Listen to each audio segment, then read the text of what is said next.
And with that, I'm going to close the work session on House Bill 3874. I'm going to open up a public hearing on House Bill 3546A. And while Beth is explaining that, as Representative Marsh to please come forward, and then this will be the second panel right here.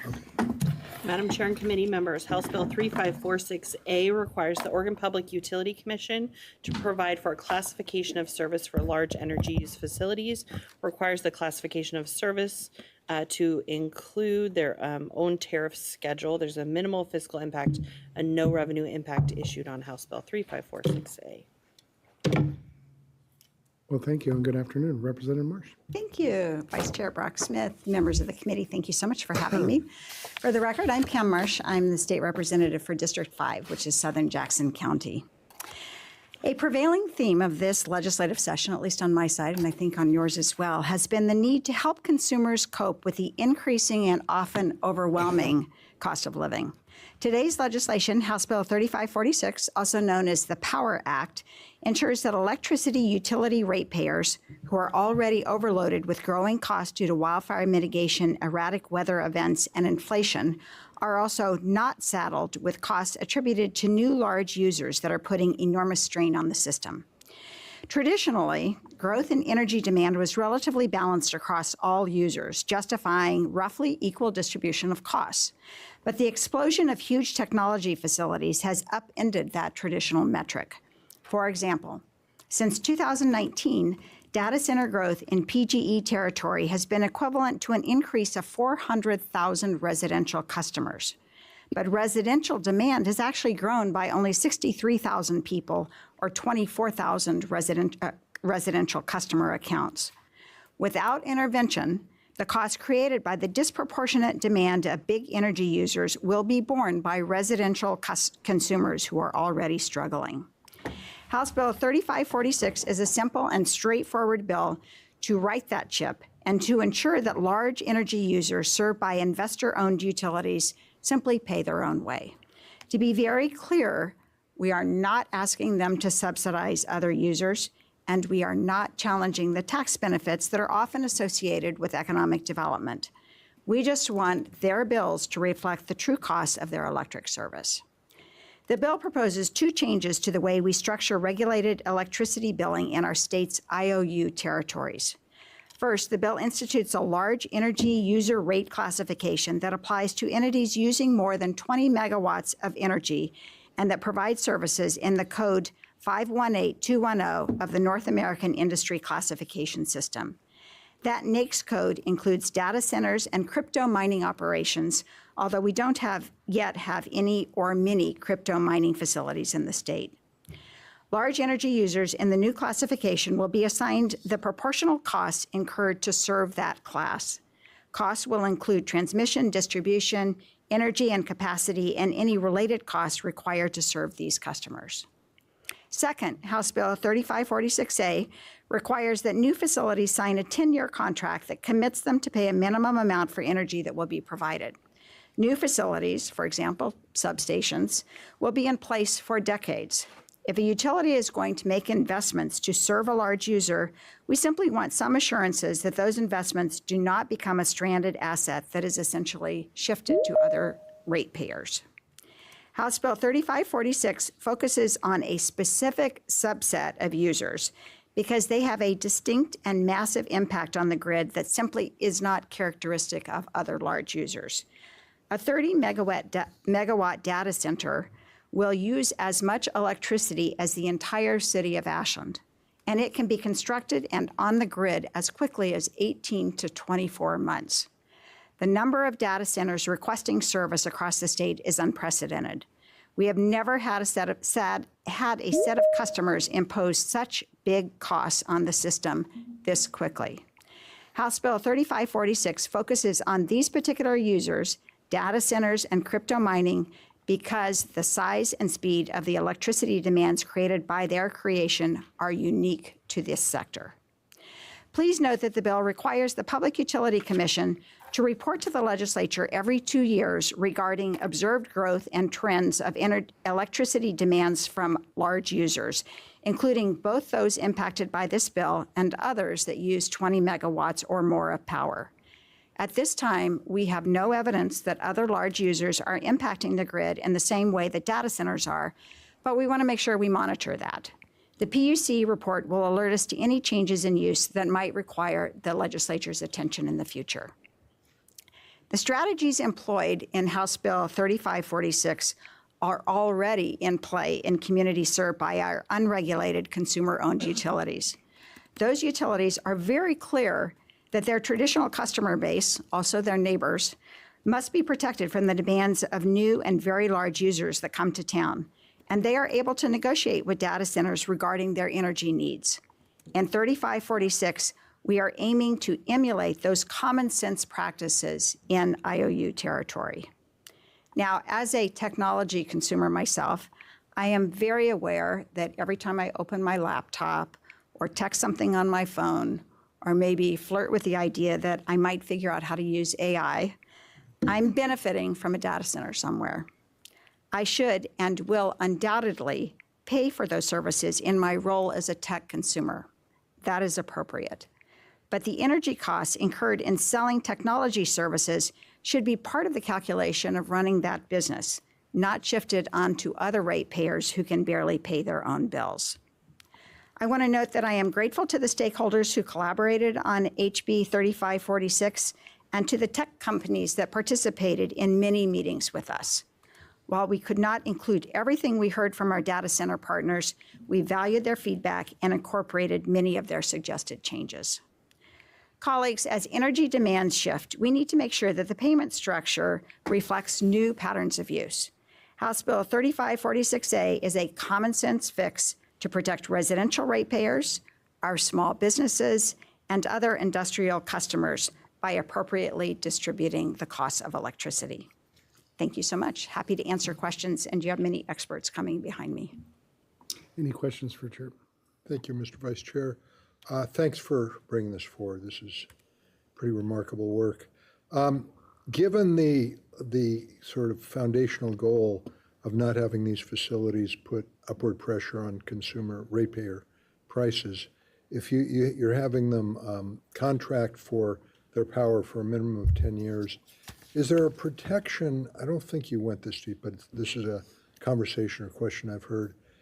If the seller of that power, whoever they contract with, is there a possibility that that commitment of power to the data farms over 10 years could reduce their ability to provide to other utilities such that there could be a shortage of power that could make ratepayers pay more?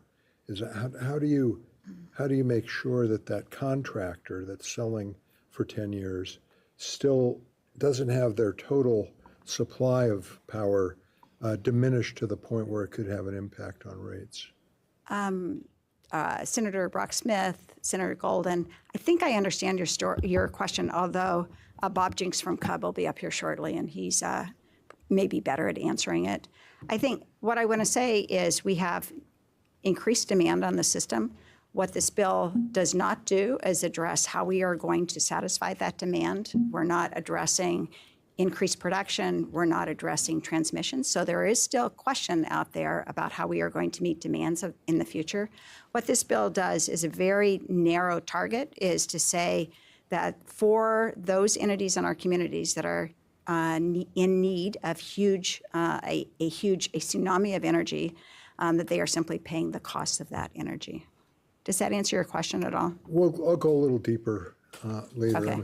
I'm hoping that the net result isn't that the power provider can't provide as much as they did to other consumers, such that it exacerbates the supply shortage of power. Senator Brock Smith, Senator Golden, these utilities are required to serve their customers. So the question is, how can they serve their customers in the most cost-effective way in terms of distributing impact fairly? But this is what you are identifying, I think, is a challenge of the time we're living in. Indeed. Thank you. Vice Chair Brock Smith and members of the committee, for the record, I'm Janine Salman. I'm the state senator for Senate District 15, and that includes areas of Forest Grove, Cornelius, Hillsborough, and the Rock Creek area in western Washington County.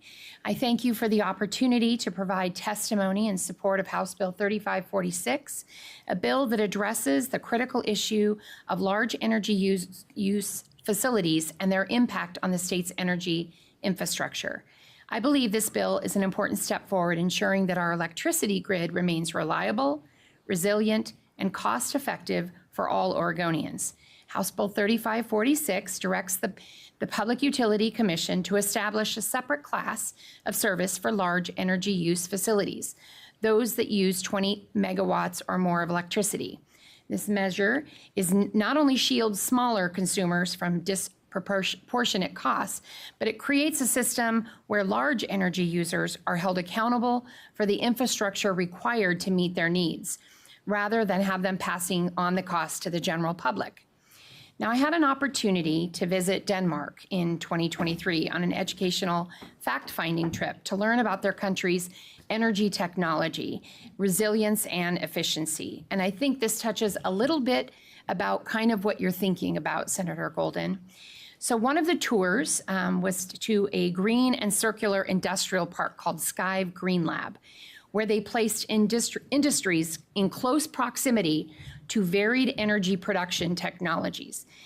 So to not rely on costly transmission lines to serve the high energy needs of those particular industries. That is innovation, and Denmark is a global leader. They wanted to take those high energy users within an industrial park and seek to find, much like our conversation we had, find utilizing renewables, utilizing different forms of energy to feed those industries rather than having that feed them through transmission lines here, there, and everywhere. They kind of just coalesce those industries within an industrial park. So data centers play an important role in supporting our growing technology needs in the United States. A little comical note, I do find it incredibly entertaining when folks take to social media or Nextdoor or some sort of app to criticize data centers and curse them. And I'm like, the irony of this is something else. We have to be forward thinking, and we work towards a system that is both fair and equitable for Oregonians and our future. And I just really want to commend Representative Marsh for bringing this forward. I had a bit of a placeholder bill to look at data centers and energy use. And when we did find this through the legislative process, I asked if I could come on board and help support this this bill. And so, colleagues, I urge your support of House Bill 3546, and I appreciate the time today. Look forward to quite the extensive panels coming behind us. Any questions for Chair Solomon? Okay. All right, well, thank you both so much. Next up, we'll have Bob Jenks and Jeremy Fisher.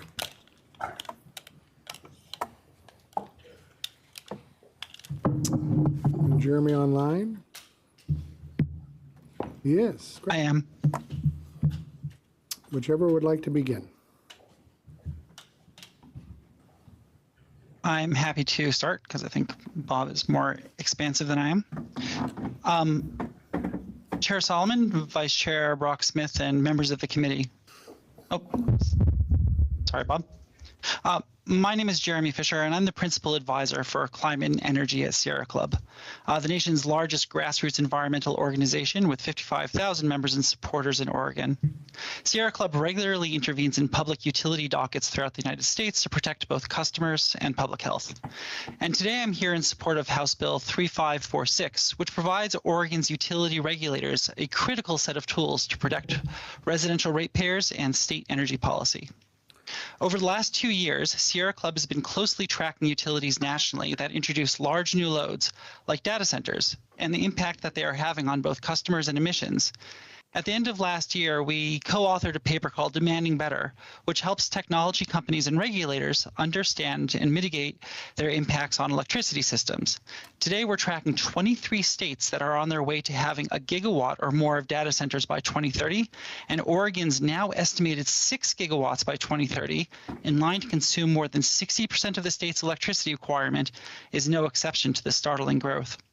Today's data centers are an entirely new class of customer, building at scales unimaginable just a few years ago.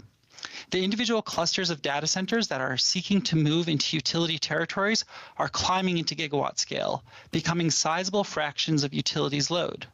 As an outcome, utilities and their incumbent customers are increasingly exposed to the needs of singular and highly concentrated customers, a pattern which departs greatly from traditional load growth. We are observing and modeling several impactful outcomes from this growth. First, when the growth outpaces our ability to add new generation, the marginal cost of energy increases for all customers. And in much of the United States, that higher cost generation also bears higher emissions. We conducted a rigorous assessment of what data center growth in Virginia and Ohio and Illinois meant for PJM in the East, and our modelers found that the need for energy rose rapidly with the influx of new data centers and increased overall energy system costs by 30%, driving up residential bills by 10% over the entire 13-state region. Only tariffs that fairly allocate incremental costs to new loads provide protection for residential ratepayers. Second, high concentrations of new load require large investments in transmission infrastructure, a cost which has historically been socialized across all customer classes. Today, again in Virginia, they're grappling with no fewer than 9 active dockets seeking to certify new transmission lines for data centers, with all the costs allocated to all customers across the zone. And finally, the industry remains unclear about the trajectory of data center growth, but continues to inject what we perceive as largely speculative capital. Our assessments show that nearly 25% of all data center load growth is being proposed by companies with few, if any, substantial data centers under their belt, leaving utilities at risk of stranded assets. Several states are leading proposals to insulate customers from system costs imposed by large new loads in data centers. And those require things like minimum term contracts, demand charges, and financial assurances or bonds. However, it's also critical to have the correct cost allocation principles associated with that too. HB 3546 ensures that Oregon's utility regulators have the tools that they require to structure effective large load tariffs that both appropriately allocate costs to data centers and protect residential and low-income customers, and also protect the state's energy goals. I urge you to support it. Thank you so much. Thank you. Chair Solomon, Vice Chair Brock Smith, thank you for this opportunity to testify in this important bill. My name is Bob Jenks. I'm Executive Director of the Oregon Citizens Utility Board, or CUB.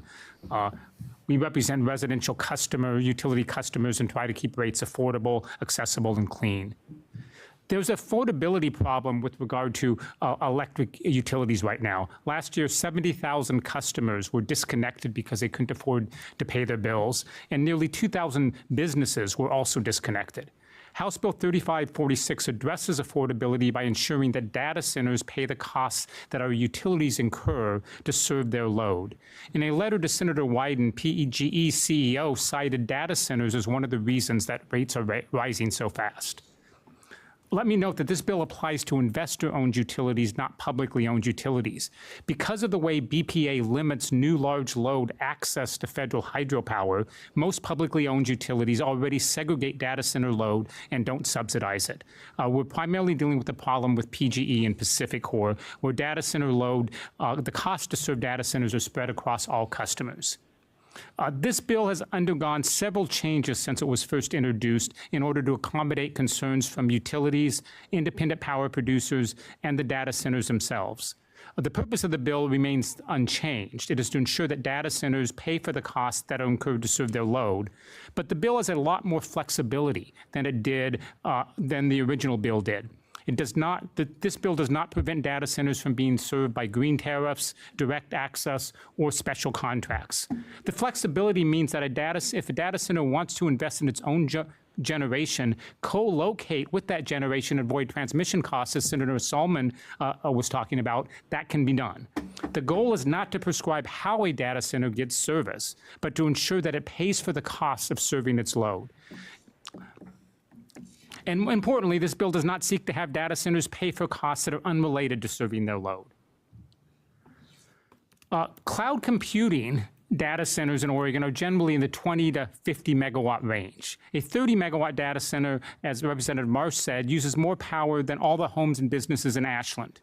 A 40 megawatt data center uses more electricity than all the load in Forest Grove. A 50 megawatt data center uses more load than all the customers served by Coos Curry Electric Co-op. Think about the infrastructure would take to accommodate a new Ashland or 10 new Forest Groves over the next 2 or 3 years.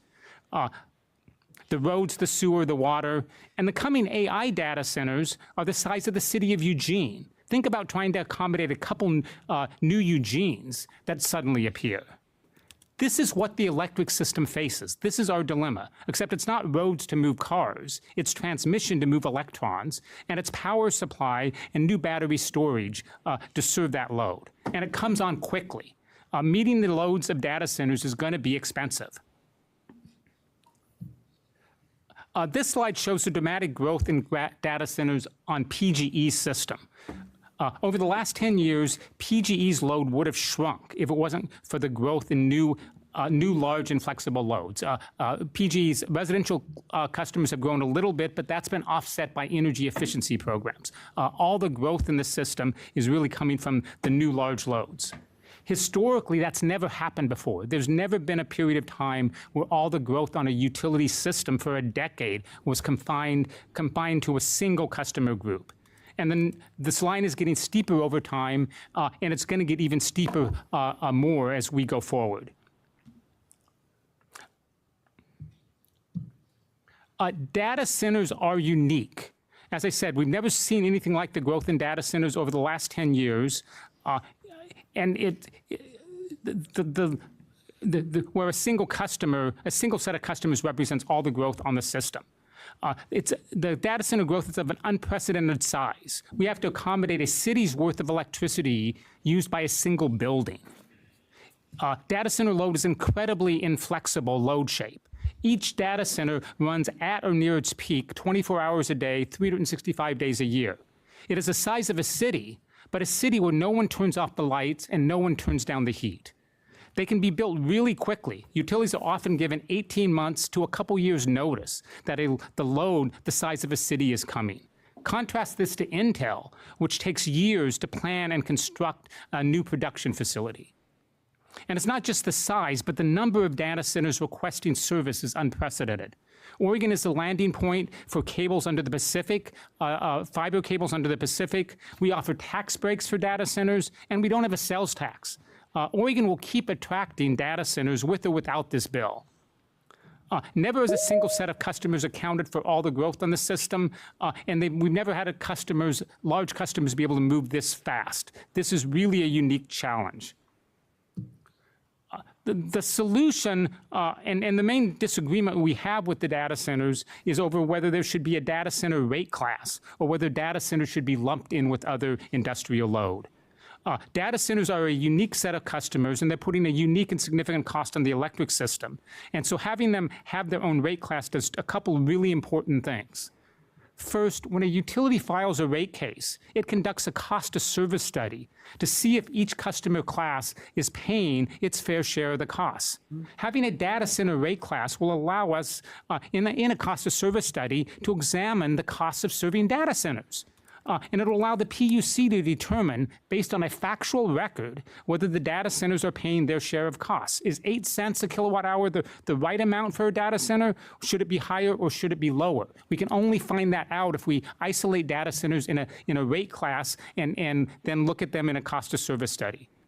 If we lump data centers in with other industrial customers like Intel, Precision Castparks, Daimler North America, we won't answer the question of whether the rates charged to data centers recover the unique costs that data centers place on utilities. Secondly, a rate class is the basis for assigning costs. If we recognize that data centers are unique and want to ensure that they pay the costs that they put on the system, the basic tool to do that is creating a rate class. assigning them to a rate class with other industrial customers means that if we find unique costs associated with them, we have to spread those costs to a wider group of industrial customers than just those data centers. We have heard criticism that creating a data center rate class is discriminatory. But the purpose of rate classes is to discriminate between groups of customers based on the costs they put on the system. If we want to end discrimination in rate making, then we could charge all rate classes the same price. This would be great for irrigators. It would be great for residential customers and small business customers, but it would be terrible for large commercial customers, and it would be terrible for large industrial customers and data centers. And nobody's proposing that. PG has incurred $210 million in local transmission upgrades in Hillsborough to serve data centers, and those costs have been assigned to all classes of customer through the transmission revenue requirement. It's unfair to have customers who are paying 19 cents a kilowatt hour subsidizing customers who are paying 8 cents a kilowatt hour. And then finally, as Rep. Marsh said, to the degree that there are other new large loads that have unique requirements that place a burden on other customers, this bill requires the PUC to provide reports that track that growth and trends and allows us to address those customers on a going forward basis. I'm happy to answer questions, but I can start with the question that Senator Golden already asked. We can have some protection for that, but we can't fully. Essentially, through utility integrated resource plans, we can try to make sure that the resources are available to serve customers, costs are assigned, and identify what the costs of those are, and that there's enough resources that we remain a reliable system, and that there's enough supply that it's not undercutting things. But there's market effects of people purchasing in the market. There's market effects from data centers that aren't in the IOU service territory. A data center in publicly owned territory that signs a contract for hydro capacity, takes that hydro capacity off the market, and then it's not available for PGE and PacifiCorp, and we're not going to build any more hydro capacity. So the simple fact of the matter is we can protect customers from a lot of the costs, but there's no way we can fully protect customers from the market effects of new load, and that's just the way markets work. But we can do a lot to protect customers, and this bill goes a long way towards addressing that. So I'm happy to answer other questions. Thank you. Colleagues, do you have any other I questions? guess I would just follow up on the last point, Madam Chair. Is there modeling to give any sense at all at how much protection there can be and how much rate impact there could be under the current bill? I'm hearing you. It's not 0% and it's not 100% protection. Is anybody making educated guesses about this? There was some modeling that was being done by the Pacific Northwest a lab that was going to look at that. That's been suspended under the Trump administration at this point, so we don't know if that modeling will go forward or not. The state energy strategy will look some at that. The utility IRPs will look some, but they don't tend to address the market effects of what happens outside of their service territory themselves. So unfortunately, I don't know that we have great information on that, though again, I think within the utility system itself, within each utility system, we can do a lot to protect customers, and that'll have a pretty big impact. But markets are wide and open, and a data center in Washington can be buying power off the market and affecting market prices for customers in Oregon. Thank you. Yes. If I may, Senator Golden, part of the answer to that question, I fully agree with what Bob has said about the market impacts, but what this bill allows the Utility Commission to do is actually look at cost allocation mechanisms that seek to protect customers against some of these effects. So, for example, right now, as we speak in Virginia, the overall market price of electricity in the entire PJM grid is close to $100 per megawatt hour. And that's almost entirely driven by the Dominion Zone, which is currently experiencing $400 per megawatt hour prices, which is almost entirely driven by just the cluster of data data centers alone, which are experiencing congestion charges close to $1,400 per megawatt hour as we speak. Those kinds of charges and costs right now are being socialized across all of Dominion's customers. And so finding mechanisms of using appropriate allocation to ensure that the very large requirements from a small subset of customers are allocated appropriately to those customers and not socialized across all other customers is a critically important tool that currently is underutilized. And so I think this is a really important segment to be able to move forward on. Thank you. Okay, Senator Thank Fan. you, Chair.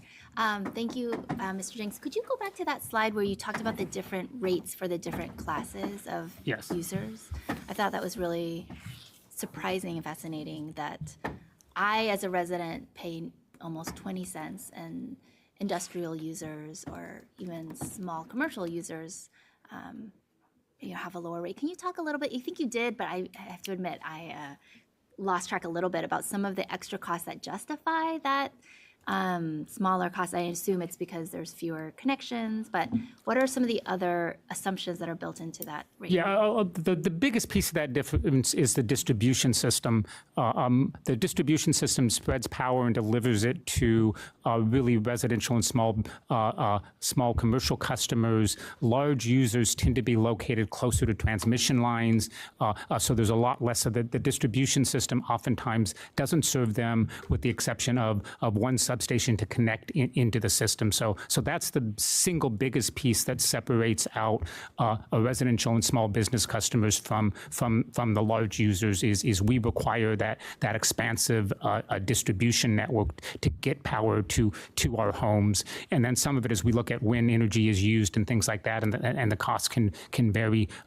Some, in those cases, irrigators, because they use power primarily in the peak time of the summer. Daytime summer power use is the most expensive on the utility system, and that's why irrigators really have some of the highest costs of any customer class. Thank you. Go ahead, Senator. Thank you. And thank you.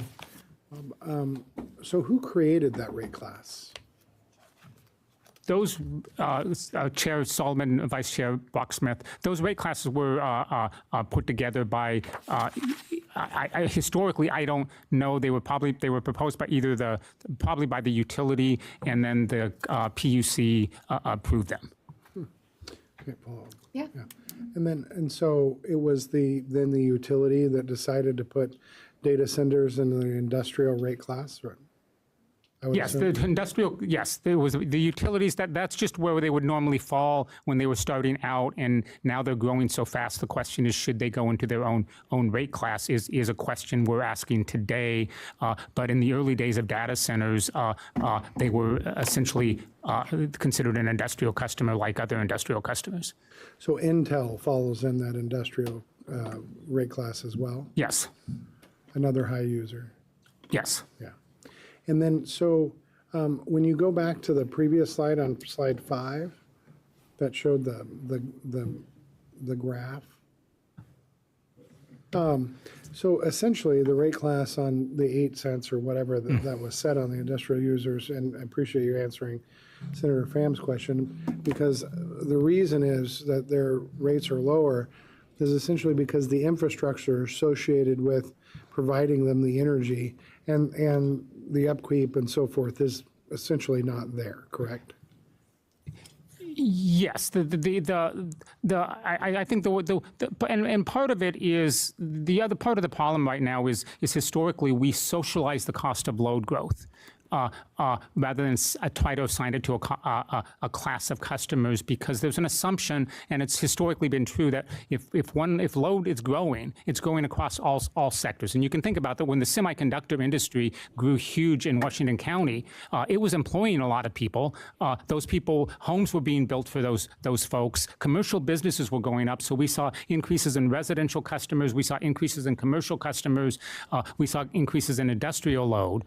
The last 10 years, we've only seen increases in this new large load category. We haven't seen an increase in the net load beyond that class beyond those customers. So we're in a situation where the load isn't growing across all customer classes. So we need to, in my mind, we need to stop spreading the costs of load growth among all classes of customers and start saying the load that's causing the growth should pay for the costs of growth. No, Paula, yeah.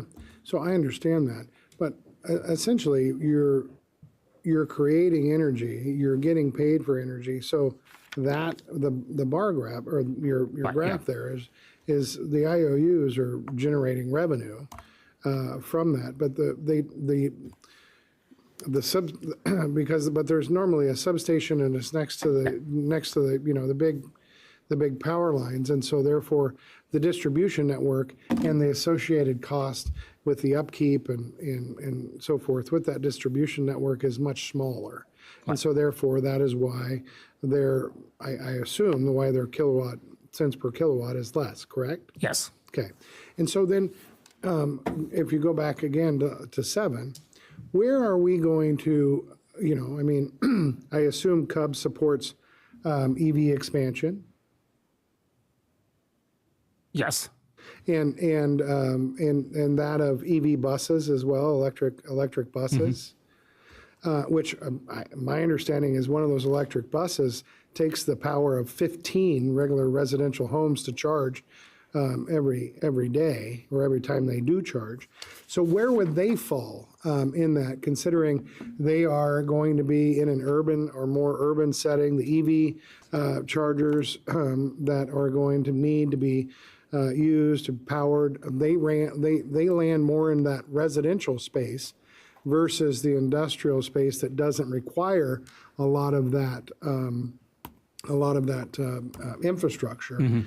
Where does CUB support plugging those EV expansions, as we know we're moving towards? I mean, there was an article today that came out that discussed that where load is probably going to double, and I think the comments that I've heard in my time in energy and environment is we're going to need an additional 350 gigawatts by 2050. Yes, I mean, and it will vary.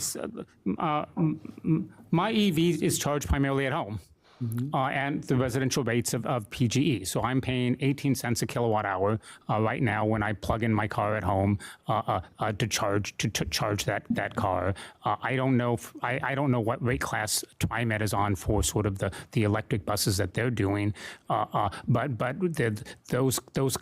those new uses of electricity as they come on are being charged rates and they're being collected, and but what we haven't seen is the effect of that pushing up the costs of other systems. I don't believe that my EV costs. In fact, my EV, because I don't charge during daytime peaks. In all likelihood, costs the system a lot less than 18 cents a kilowatt hour. It doesn't require new distribution. It doesn't require new transmission. I'm charging off peak. I'm probably I'm probably charging it, and the cost of the system is probably much less than I'm paying. So I'm probably helping the utility out by charging it at home at those rates. But that's okay. But what we haven't seen is those kinds of uses start to create significant upward pressure on rates for users overall. And if we do see that, then we should address that. Okay. Oh, go ahead. Senator Pham. Thank you. And I just wanted to follow up. The reason I was trying to better understand those is because actually I see it the opposite. If you could go back to the slide on the load growth. I mean, my understanding of this bill is that it's helping us to make sure that I, as a residential or even business consumer, aren't subsidizing Google, Meta, or Amazon with these the data center facilities that are increasing load growth exponentially over the last 10 years. I don't feel like I, as a residential customer, should have to subsidize that. Is that correct? I mean, that's how Yes, Chair Solomon, Vice Chair Brock-Smith, Senator Pham. Yeah, no, that's exactly right. Again, over the last 10 years, if it wasn't for the large load, the new large load, PGE's load would have shrunk. We're doing enough energy efficiency that our load would be going down if it wasn't for these new and flexible large loads, and that makes a big difference in what's driving the cost to serve that new load, and the inflexibility also makes a difference. I can charge my vehicle at night, but data centers are operating 24 hours a day, 365 days a week. They're always at peak. So you don't get the when does a utility with a data center load have time to charge a battery to serve that load? Right. They don't. It doesn't go down. It doesn't have the flexibility to provide flexibility benefits that you can get from potentially from other loads. But it really is an issue of this is where the load growth is coming right now and has been over the last 10 years. But we're assigning those costs to everyone, and that's part of what's creating the upward pressure on rates, contributing to the affordability crisis and the shutoffs that we're seeing. Right. Thank you. And I just wanted to say that wasn't, I was not aware of that. And I think I'm very interested in this idea of a new rate class because I think it introduces more transparency. So I know what is going into a rate class and who is having to bear the cost of that. So one last question as a follow-up in the spirit of that transparency, I've heard that there are consumer-owned utilities that are essentially already doing what this bill does, which is protecting their customers and ensuring that data centers are paying for the cost that they bring to the system. Can you say okay, so these data centers are coming here and coming to those territories, and this type of policy hasn't stopped or slowed them down. What exactly makes Oregon an attractive place for these data centers, and why are data centers still coming to Oregon? Right, and no, that's a great question. Or Senator Chair Solomon, Vice Chair Brock-Smith, Senator Pham. That's a great question. We do see that coming. The large loads are going to publicly owned territories, and Bonneville almost 20 years ago set in a new policy that said they're not going to keep expanding access to the federal hydropower system for utilities that are growing. So growth needs to be charged. A new large load that's coming to a data center can't get access to the federal hydro system, and so the utilities are going to isolate that and serve them with the cost of the new resources to serve that. And really what this bill is trying to do is duplicate that. Oregon's really attractive to the data centers for a couple of reasons. The cables that go into the Pacific come out in Oregon. So this is a place where a data center in Oregon is closer to Asia than, say, a data center in most of the rest of the country, and its ability to sort of serve that international supply. The tax benefits, again, I don't know a whole lot about tax policy. Tax policy is how we do economic development, and I'm not, this bill doesn't touch on that, and I'm not trying to discourage that. I don't think you've seen any criticism from CUB of tax benefits, tax breaks to data centers, but they get significant tax breaks when they locate here in Oregon. Not having a sales tax, in some states, a data center would have to pay a sales tax on the equipment that's going into that warehouse.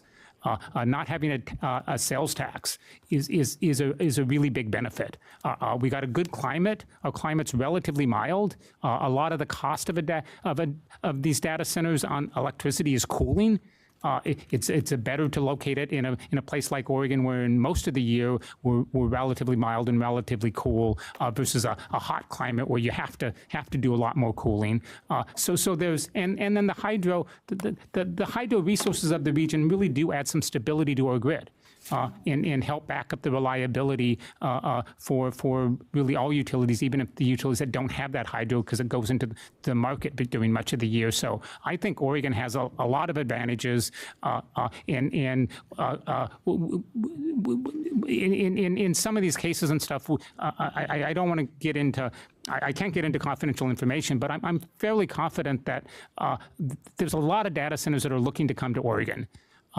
And that's going to happen. We're going to have a large data center load growth continuing to hit Oregon over the next 5 to 10 years, really, whether we like it or not, because of that attractiveness. So, thank you. And would this bill change any of the factors that make Oregon such an ideal location for data centers? No, I don't think I've never seen anything that suggests subsidized electricity by other classes of customers will bring data is one of the factors that data centers looks at. If it is, it's pretty short-sighted because a PUC can take away those subsidies at any time. So Thank you. Thank you.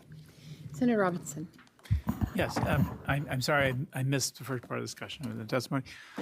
So data centers are clearly industrial activities. And to Senator Brock Smith's point, they have a lower rate for a reason. We do have a power shortage. It's causing prices to rise. Part of this is state policy that discourages hydrocarbon power, traditional sources of power that can produce a lot of energy. We closed the Boardman plant, for example. But we're talking about industrial power, which is cheaper for a reason. Are you arguing that it's costing less to provide industrial power, not just to data centers, but other facilities, than it is to produce, that the rates are too low? Is that the argument? Because I don't understand why you would pick them just because they're big and large, other than, hey, we can get more money out of a large company. I don't understand the argument that data centers are not industrial sources of power. Chair Solomon, Vice Chair Brock Smith, Senator Robinson, I don't think we're making that argument. What we're making there's multiple classes of industrial customers. They're not just simply one large industrial class where every industrial customer goes. There's a variety of different classes, and we're saying classes are set by who has unique costs. Irrigators have unique costs, so they have their own rate class. We think data centers have unique costs, so they should have their own. And then there are some costs that are associated right now with data centers that are spread to all classes of customers. The local transmission that I've cited, where we have to upgrade transmission in the Hillsborough area in order to get enough power in to serve that load. That's a cost to the utility, and the utility is spreading that cost, historically has spread that cost to all customers through the transmission revenue requirement. So a data center goes into Hillsborough, the utility has to upgrade the transmission system to serve that customer, my rates go up.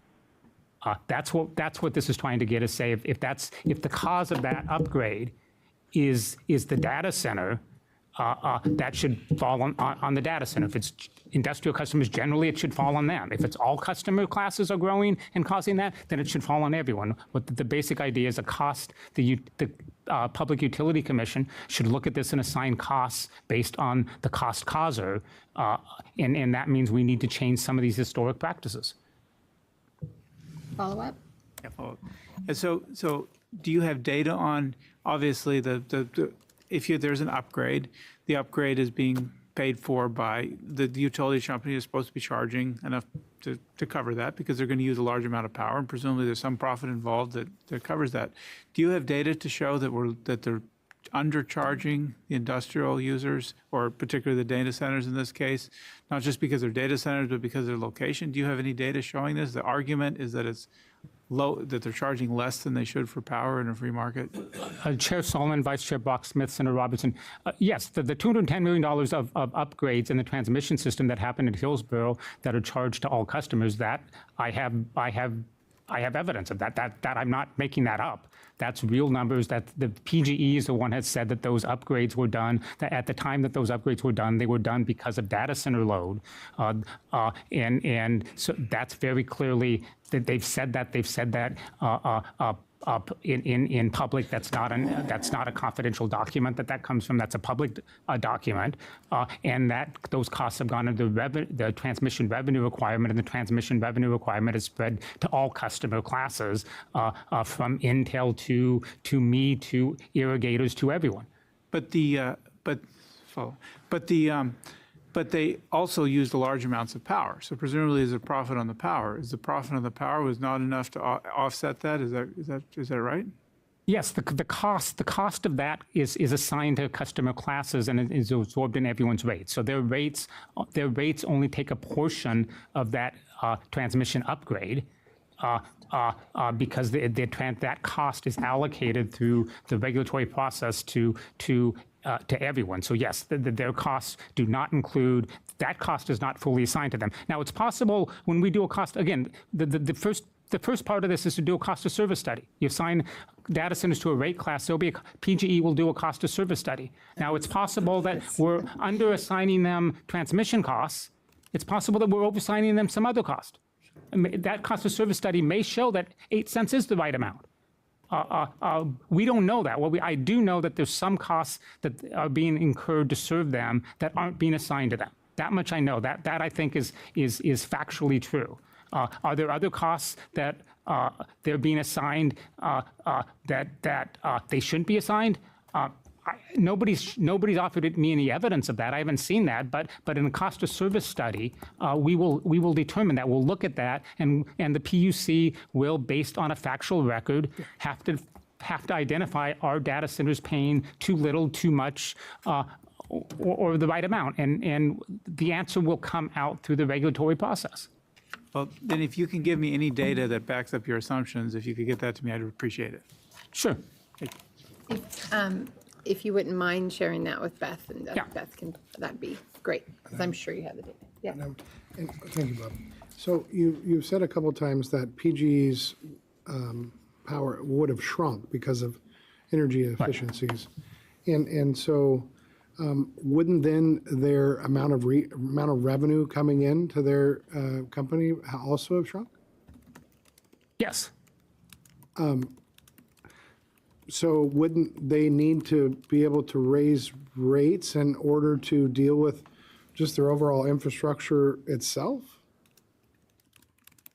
If they didn't have this new revenue source that is coming in. Right, from right, these and that's a question. Is that revenue source, is the new revenue source paying for its cost of service or less than its cost? I mean, it all depends on whether, how does the revenue match up with the costs of serving that? And that new load causes the need for new generation, causes the need for new transmission, causes the need for new substations to interconnect to the system. And the ultimate question is that new load paying for the costs on the system? And again, if we can isolate that new load in a rate class and do a cost of service study, we can answer that question.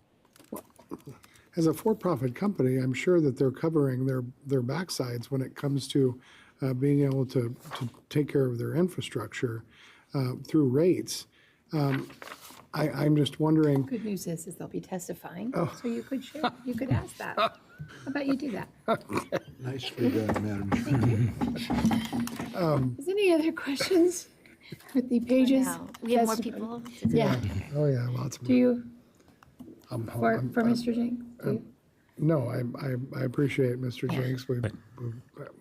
There will be, this is not going to be a big spoiler alert. We are going to probably have to carry this, not probably, we're going to be carrying this over. So just because given the amount of folks that have signed up to testify. And I frankly think this is an important discussion. And I think that the questions need to be answered on the record. And that's what I've always appreciated about this committee. And so I would imagine that as we move through, folks, when we carry this over, wouldn't ask that if you have to be here, but it would be great if you could be available remotely, potentially, because more questions may come that you could address. Yes, I would be happy to be there. I do note that I'm going to be out next week dealing with a funeral in my family. Oh, I'm sorry. In Washington. It's okay. It's not You don't have to say. But beyond that, I will be. And there's other people on my staff who are well versed in this and can Fantastic. speak to this. So I'm not the only one. Great. Thank you so much. Great. Really sincerely appreciate all the time. And any information that you can put forward through to Beth, she can share and put that on the record for the community to look at as well. So, Thank you. Thank you. With that, I'm going to go to hear from Rachel Wiggins Emery and Peter Brown to come forward, if you could.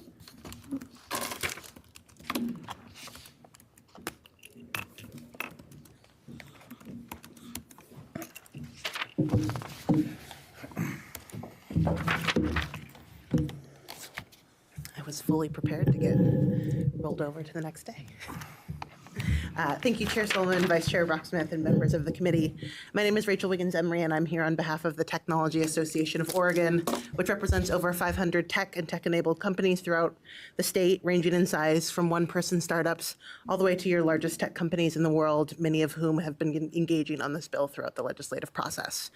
Thank you for the opportunity to testify in opposition to House Bill 3546 unless amended. As written, the bill unfairly targets data centers while ignoring other large energy users. TAO and its members are concerned about the dangerous precedent this bill creates by including an industry-specific energy regulation.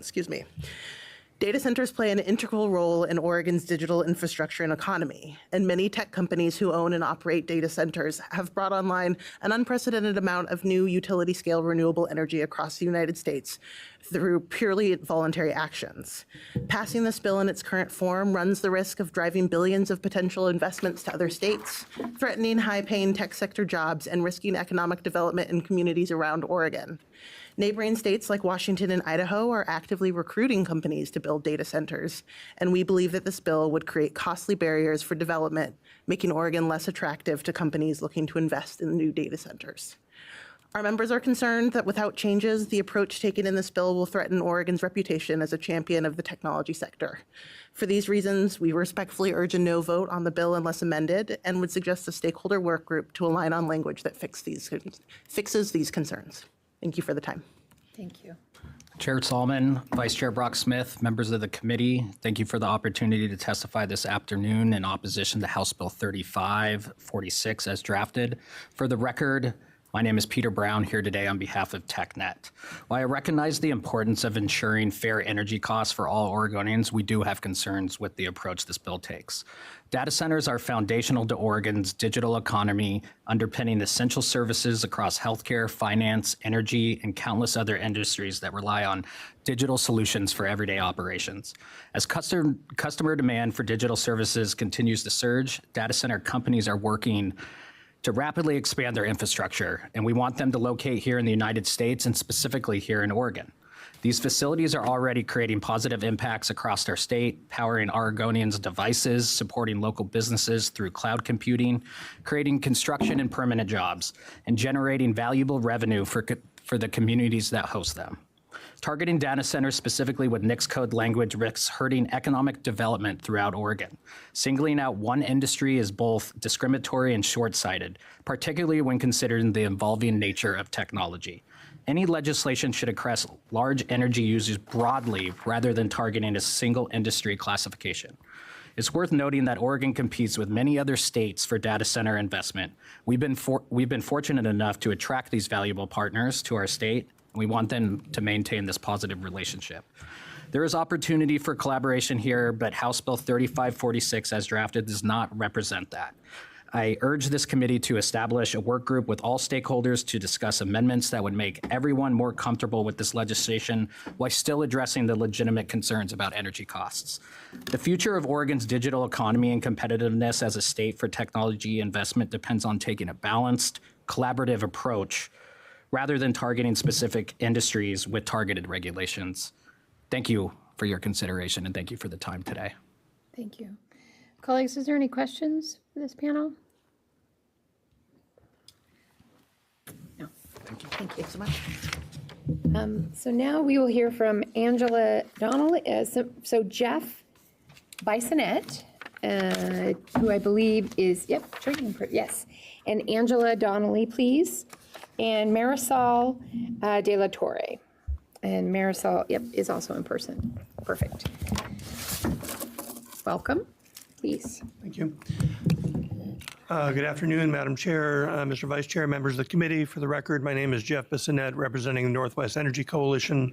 The coalition is a regional organization made up of consumer organizations, environmental groups, human service agencies, and utilities to bring a fair and affordable energy future to the Northwest.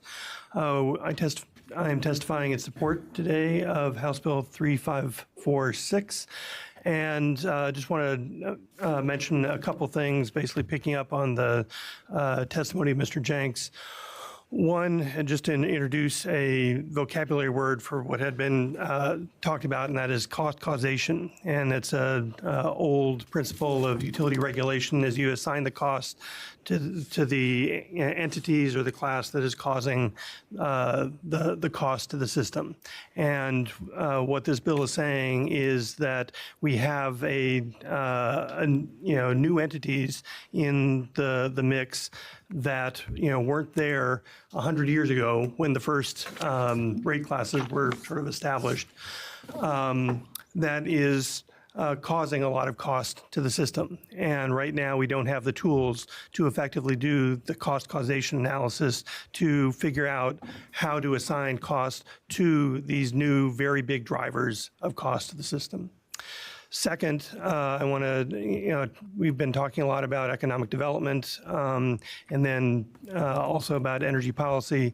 This bill, in the coalition's view, is a way to align the state's economic development policy, which we think is fine, with energy policy. And again, the, bringing all of these data centers, which have a huge energy demand, is has an impact on energy policy at the same time it's having economic development policy. So we want to make sure those policies are aligned.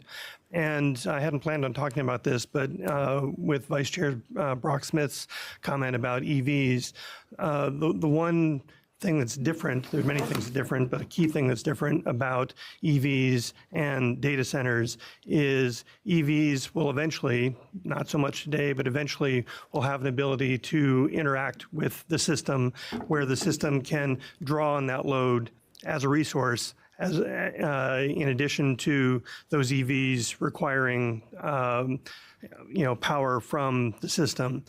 The data centers don't have that ability. As Mr. Jenks said, they require 24/7, 365 power. They are a straw in the system. That's okay, but that's a key difference. And again, that difference between EV is going to be caught up in the cost causation analysis for where the EVs are being used. Residential class, commercial class, industrial class.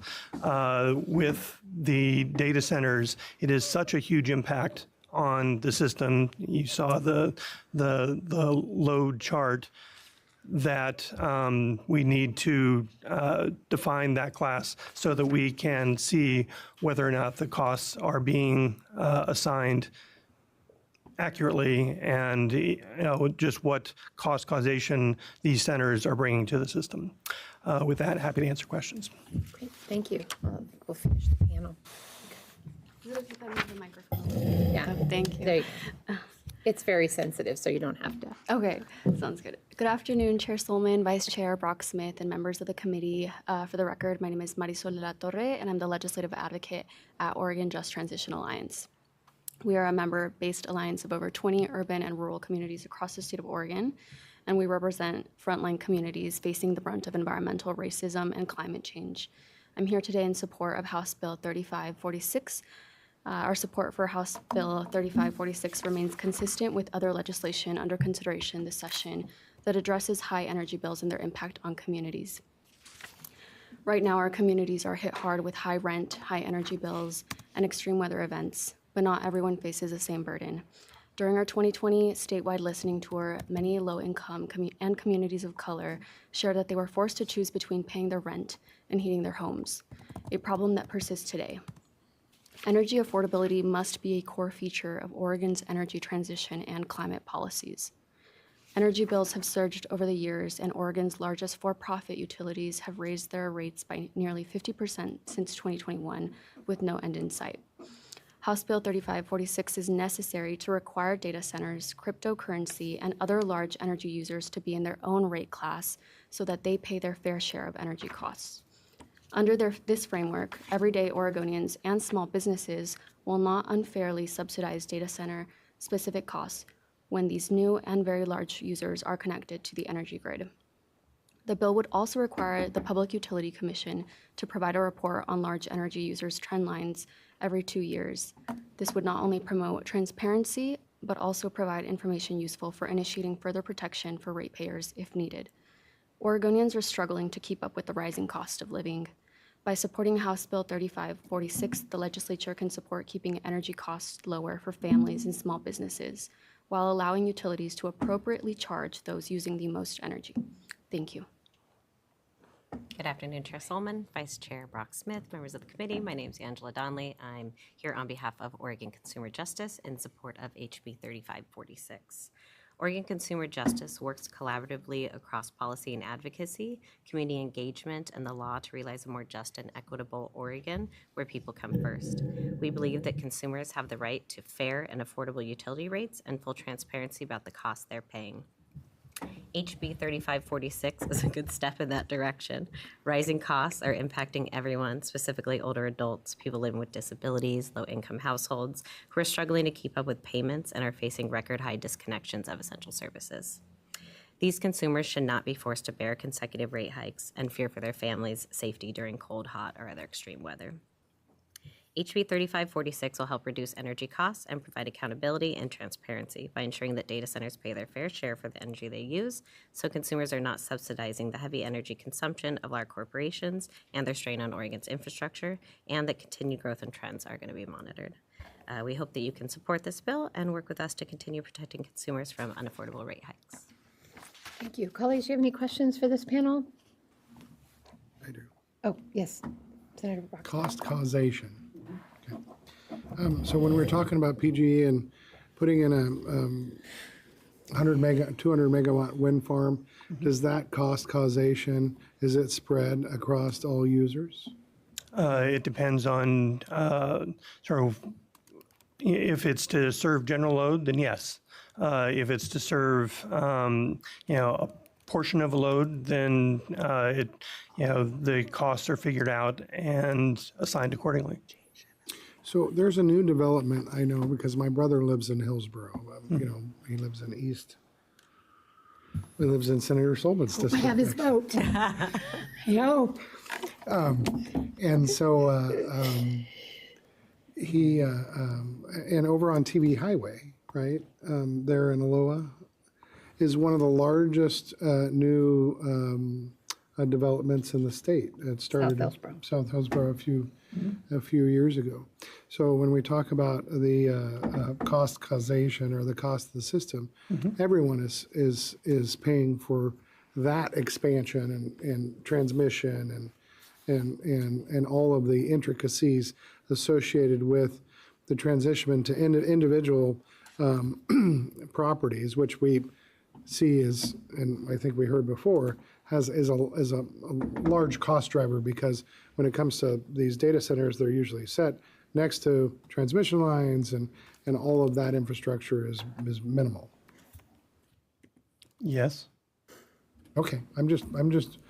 So, I guess, but I guess, again, the thing that's different, and, we keep talking about, large energy users. We have large energy users. We have Intel. We have, Precision Castworks. Name all of the folks that make up the industrial class. All of those are dwarfed by the presence of these new, of the new load. And so these are mega energy users, super energy users, whatever sort of superlative you want to put on, whatever is larger than large energy user. They're different. They simply are. And I have to say that I find myself not disagreeing with much of the testimony that was presented in opposition to this bill. They've brought jobs. They're an economic driver. They're bringing investment and innovation. We want that to continue. The only thing where they stop short is, but we don't want the costs that we are putting onto the system to be analyzed separate than anybody else. And that's, I think, where the diversion is. And, I think some of the concerns that are like, well, we're targeting an industry. We're not. We're targeting an industry that happens to be a mega energy user. We're addressing that somewhat, where the PUC every couple of years has to say what other things are driving it. And so if we see something that is at the scale of the current data center industry, we can address that. But right now, today, and in the immediate future, we are seeing explosive, exponential growth, whatever adjective you want to use to, put on the superlative of mega super energy users. That's what we have to analyze today to make sure that the costs that they are creating on the system, which is enormously bigger than any housing development that you'd like to use, we want to make sure that those costs are signed fairly. I understand, but if I may just follow up one, I'm going to channel my inner Senator Robinson. Oh, he's going to speak for himself in just a moment. But isn't one of those cost drivers also the state's the policy in this state to move away from hydrocarbons and move away from cheap natural gas to generate power to deal with load, and what then keeps? Well, I'll just stop there. Not when, absent the load growth that we've seen from these large data centers, when load is actually going down because of energy efficiency work. And the most recent sort of clean energy policy that was passed, House Bill 2021, in the 2021 session, said we need to reduce emissions. And so it put efficiency and renewable energy on the same footing. And so there's been substantial investment, not only in the last 4 years, but also in the 15 or so before that, in energy efficiency. We've continued to maintain our quality of life, our standards. The utility has been able to maintain service, but the load has gone down, even though, again, the testimony said that the residential class has increased by about 63,000 customers, I believe was the number said, but the load had gone down. And so again, if absent the data centers, we are seeing load growing down. That's how you're controlling the cost of new investment in clean energy, which today, by and large, are cost competitive with traditional fossil fuel generation. What you're seeing is a massive load that does require new resources, and those new resources may need to be assigned to the generators of that requirement for new generation. Okay. I had Senator Robinson and then I'll go to Senator Golden. Yeah, state policy. Hoping to get a couple folks in that had traveled. State policy has been very, very hard on our electricity generation because I think everyone should be able to compete. But when you talk about mega users, they use a lot of power. That's sort of an argument that they should get lower rates because usually in bulk things are cheaper. Everything is usually cheaper in bulk. But so I failed to understand the difference. But then the other question is, how are they different from other industrial users? In one way, I don't know what the power profiles are on data centers versus other businesses, but many businesses operate primarily during the day. Data centers run day and night, which should even things out better. So I fail to understand how they are different. I mean, you have power considerations in the area and so forth, but I don't understand how data centers are different from other industrial users. It seems actually that they would it would be the opposite. They'd actually be easier to service. So, Madam Chair, Vice Chair Brock Smith, Senator Robinson, I'll be very brief about this because I know the chair wants to get on to other folks. It is a different cost profile to serve a load that goes like this because there are some downtimes where you're not operating at peak or near peak power prices. If you're operating when there's not as much demand on the system, you want to be in that place. And so for residential customers, it's a load that's like this. You're home in the morning, you're gone during the day, you're back at night, you're asleep, you're home in the evening, you're asleep at night, and so on. Commercial customers aren't quite as wavy, but close. Industrial customers have less so, but they are not the straight line that requires power 24/7, 365. It's just more expensive to serve that constant load. And we can talk more about that. Yeah. Okay. Madam Chair, I was going to take us on a whole other tangent. Oh, I'm so glad that you're pass. deciding not to. Thank you. Thank you very much. If you decide that you want to participate remotely, to be available for questions if anything should come up on the next time. I do want to call, I'm sorry, Dylan Sullivan.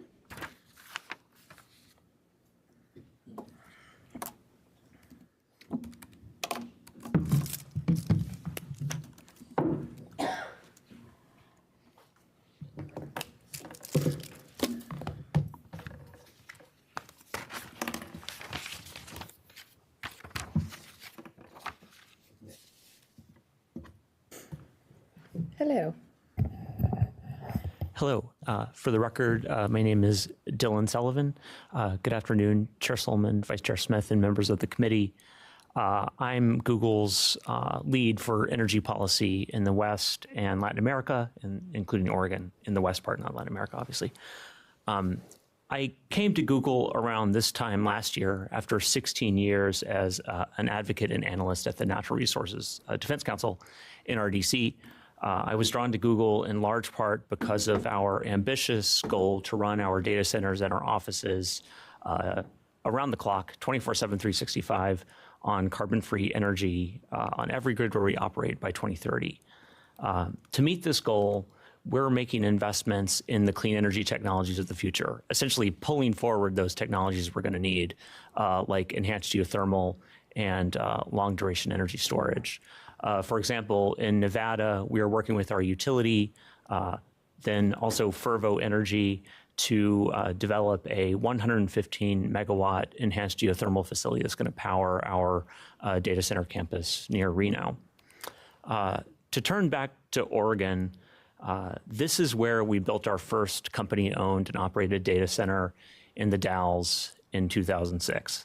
And we have continually invested in the Dalles since. And last year, we broke ground on our most energy-efficient data center in our fleet. Google creates jobs for hundreds of people in Oregon in a variety of full-time and supplier roles. And this includes the union workers who build our data centers. And we're thankful to the folks at NECA and at IBEW and other unions who have partnered with us to grow Oregon's economy. Unfortunately, Google is opposed to HB 3546 as it's currently drafted. But I want to stress that we are a collaborator, and we would like to find a solution to the issues that are discussed in this bill. So we recognize that there are challenges and opportunities from load growth. The opportunity is that with load growth, you can spread the fixed costs of the electricity system across a wider base of usage. And growing load can also help pay for the investments that the Pacific Northwest electricity system needs. The challenge is, like, what happens if you build it and we don't come? And I'm happy to report that in 4 states now, Google has worked through existing PUC regulatory processes to reach unanimous agreements with utilities, with consumer advocates, with professional PUC staff to resolve the challenges of load growth. And of course, that's the issue that HB 3546 seeks to address. So we've reached unanimous agreements that have gotten through the regulatory process or are pending in front of the regulatory process. And that's a pretty rare thing to do. These agreements have a few key pillars. They require all new large users to commit to long-term agreements between 8 and 12 years. They require these users to pay significant minimum demand charges to pay for the infrastructure that they're causing to be built on the system. And this commitment is backed by collateral. This package of things ensures that utilities are able to invest to meet this new large load with confidence, and it ensures other customers aren't going to be left holding the bag. Respectfully, HB 3546 falls short of the collaborative model I articulated above. If it were to pass as drafted, Oregon would be the only state in the country to target data centers in this discriminatory fashion. While, as Mr. Jenks pointed out, there are rate classes for street lighting and for irrigation, those were established through the existing PUC regulatory process. And they were established because, those uses look a lot different to the utility. The irrigators irrigate only in the summer, and streetlights turn on at night. And Oregon law already provides the ability for the PUC to set a new rate class, but they have to do so with due process. And Mr. Jenks laid out his argument for a rate class. He could easily make that argument in front of the PUC. And we're concerned that this discrimination is not going to age well. Data centers are the large load at the moment, but it could be something else in 5 years. And meanwhile, Oregon, if it passes this bill, will have created a precedent that other states can use to target specific users, not based on how they use electricity, but on whose logo is on the sign out front. Second is the bill requires data centers to pay for unused energy, even if the utility is able to sell that unused energy to somebody else. It's much better to focus on ensuring we pay minimum charges for infrastructure. And there are also legitimate concerns that language in the bill, specifically in Section 2, would create significant risks that costs would be arbitrarily assigned to data centers, which would risk driving data center construction away from Oregon. And that would mean a reduction in construction jobs, costing the Oregon economy, and moving the state in the wrong direction. I can respond to some questions, but I did want to address one issue. I keep hearing that this is exactly like it is in customer-owned utility territory. We take service from Northern Wasco County, PUD, and the way our rates are structured there and the way they would be structured under this bill are just not really comparable. Of course, at Northern Wasco, we pay for our substation. We pay BPA's network transmission rates for the electricity that we procure. But as Mr. Jenks mentioned, we have to, we're of a large enough size and are recent enough that we basically have to go to the wholesale electricity market to buy our electricity. So it's like if we were in PGE or PAC territory, but we were totally allowed to use direct access. We could go to the market.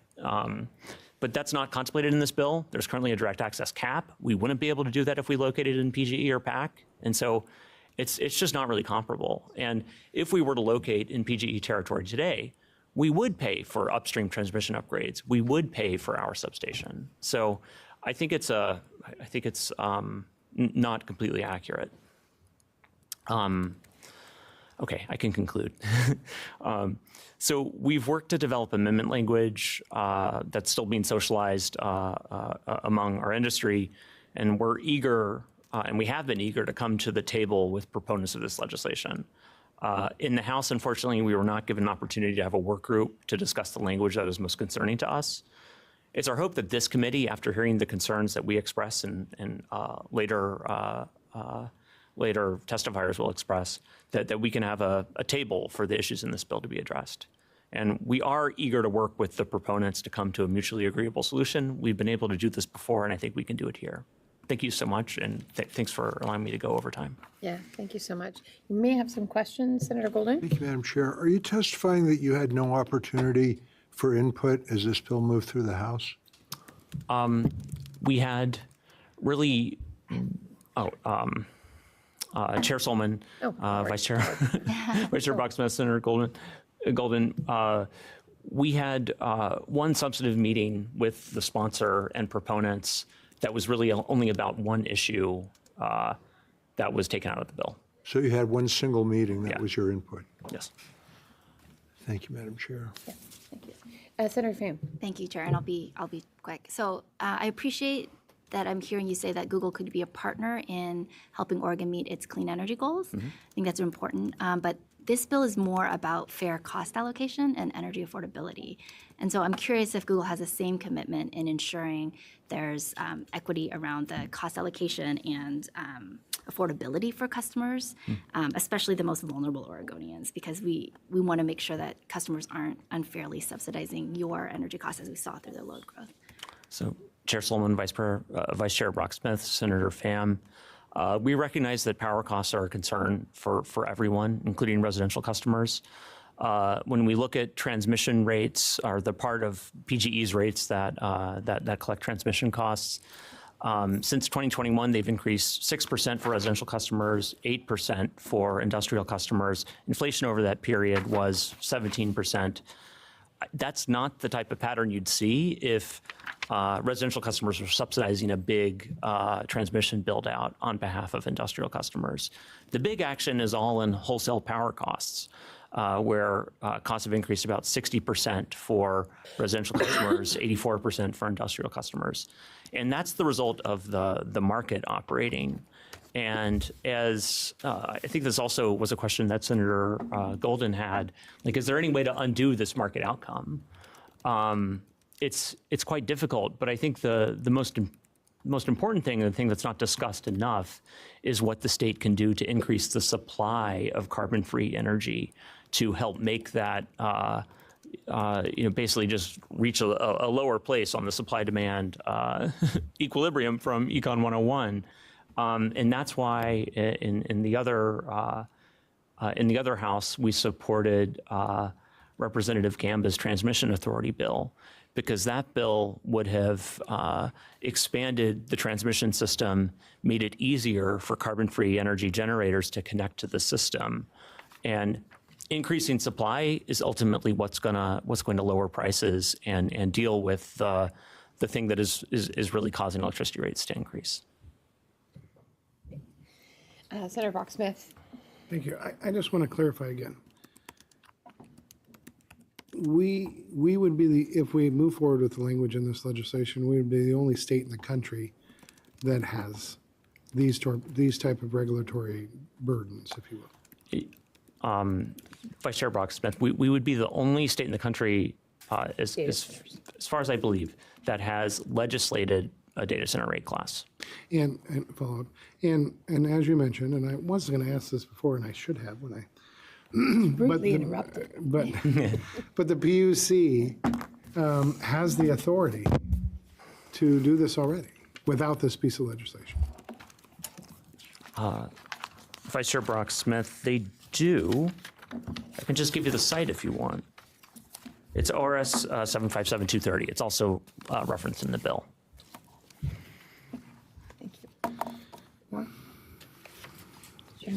Well, I'm just wondering why we need the PUC if we go ahead and legislate all this stuff.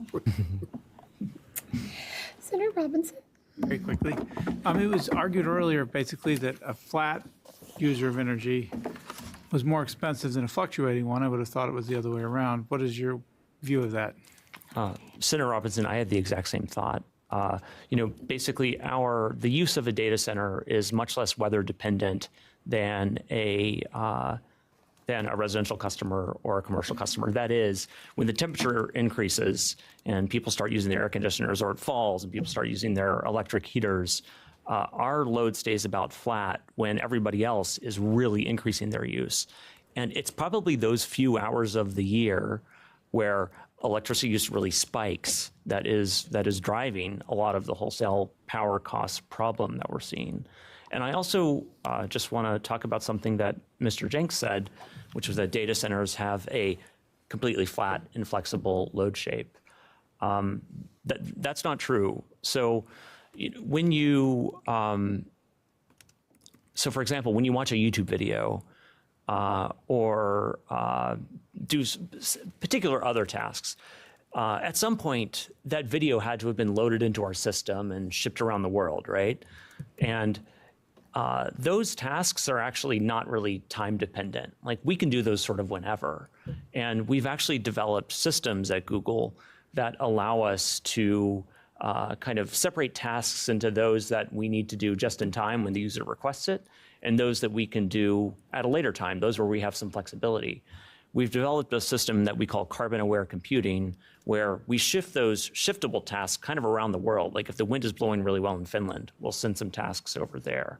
And during the European energy crisis that happened after the second Russian invasion of Ukraine, we really scaled up this system and worked with European grid operators to really reduce our use during times of highest grid stress.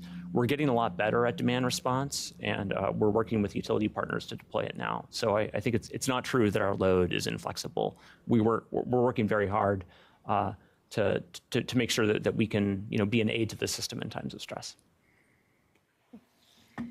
Any other questions? No? Okay.